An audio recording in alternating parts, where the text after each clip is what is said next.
So I want to show you something that I think is really amazing for kids, and I'll tell you my favorite thing about it, but first let me just show you the basics. This is the Tecjoe tablet. It's a drawing tablet, and it's super thin, as you can see here, and basically they get this little pen that sits on the top, and you can pop this out.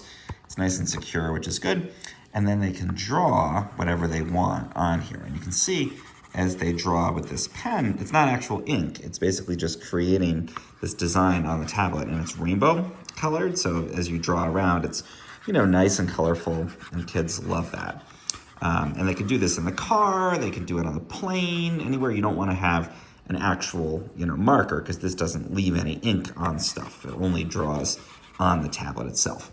But then here is the coolest thing about it that I really love.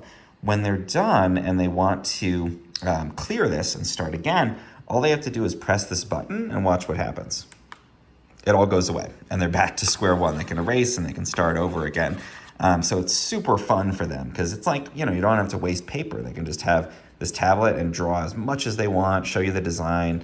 I like to take a picture of my kids' designs on my phone so we can keep them, and then it's gone.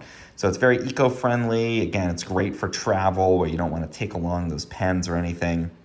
It's great if you have a kid that likes to draw on stuff with their pens because they can just draw on this and they're, good to go. You can go ahead and erase it. It's a pretty awesome device here.